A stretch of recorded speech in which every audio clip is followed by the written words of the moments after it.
Hi folks, welcome back to the Tabletop's Edge.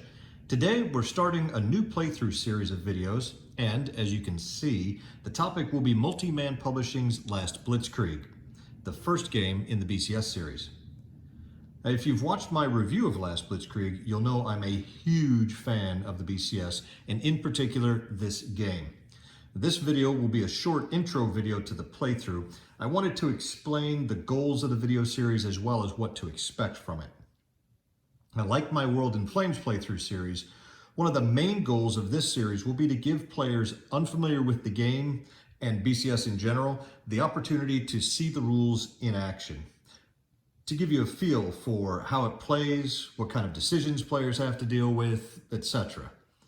This will not be a tutorial series, but that doesn't mean that there won't be discussion of various rules at appropriate points throughout, as I try to explain why I am doing what I am doing during the game.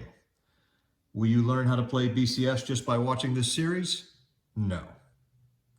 But you should learn a great deal about the core concepts of the game and how they work, what the various rule mechanics do and why, and just as importantly, what are the consequences for gameplay.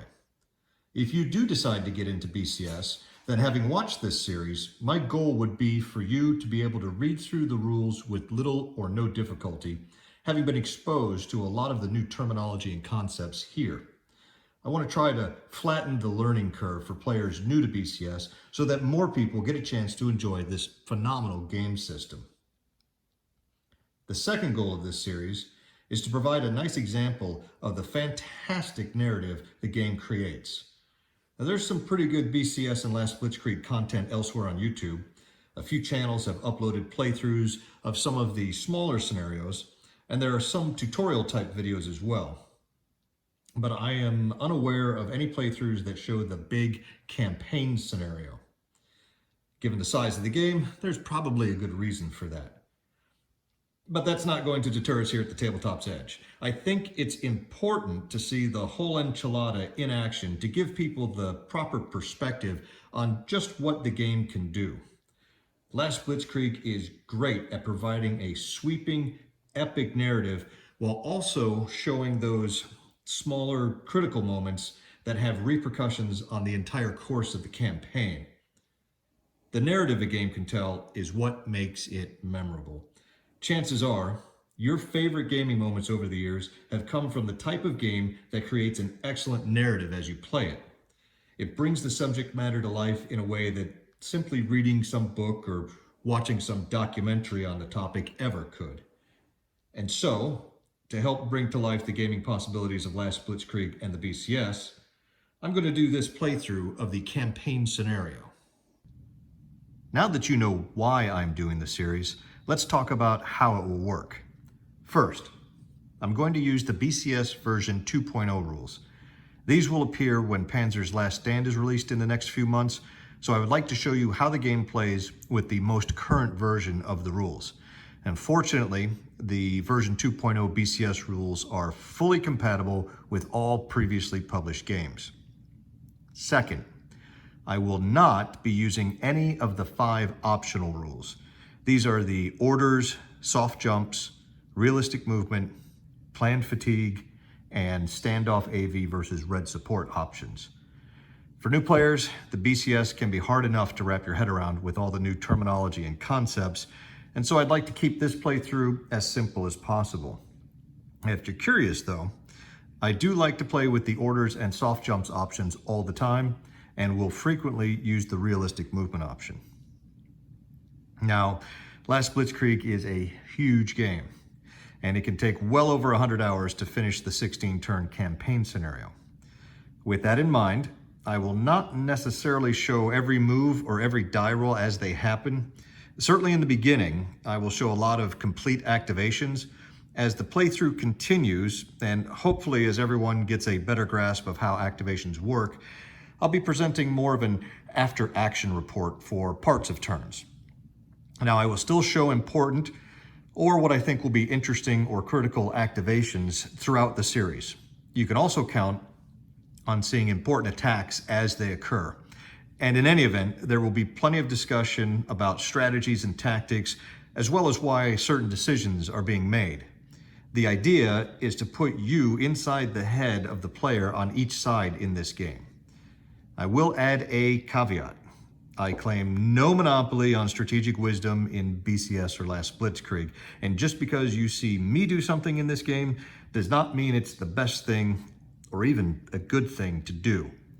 But since we learn more from our mistakes than our successes, any strategic errors I may make may actually help new players more as they learn what not to do. It reminds me of early in my aviation career when one of my crusty old flight instructors told me the difference between experience and wisdom. Experience, he said, is learning from your mistakes. Wisdom is learning from somebody else's mistakes. So here's hoping I'll be able to impart a little wisdom to new BCS players with this series. Now, there won't be any standard length to these videos. Some may cover just a single activation, while others may be a lot longer and cover big chunks of activity. And yet others may simply be a summary of the current game situation and a discussion of what each side's current goals are. The Germans have a sudden death victory condition in addition to the normal end of game victory condition. If they can exit both the 2nd SS and 9th SS Panzer divisions off the map through entry area M or N, which starts out here on the north edge of the map and proceeds westwards across the Meuse. M comes all the way over here to the northwest corner. The game ends instantly with a German victory. Now, to count as exited, at least 8 units from each division must exit, and they must have started the activation in command radius. In this playthrough, the German will focus on achieving this sudden death. Previous experience tells me that there's a certain window of opportunity for the Germans to achieve this.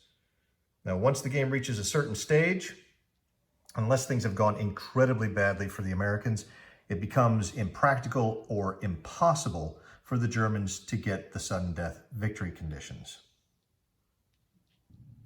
How far will we make it through this playthrough? Hard to say, but we should reach at least the point where the window closes on the Germans' ability to meet the sudden death victory conditions. In real-world terms, I'm hoping to be able to complete this video series before Panzer's Last Stand is released, since I'm planning on some coverage of that game as soon as it arrives here. The next episode is going to be an examination of the American starting positions and mindset, followed by a video on the German at-start situation and their initial plans. So if this series sounds interesting to you, or maybe you've seen BCS or heard of it, but have been a little intimidated about what you've heard regarding these strange new concepts and some weird terminology, hopefully you'll decide to come along for the ride with us on this and see the game in action. I think you'll find that it is one of the most innovative systems really to hit the hobby in quite a while. And if you haven't subscribed to my channel, be sure to do so, so you don't miss out on any future episodes. Thanks for watching today. Take care, and we'll see you next time.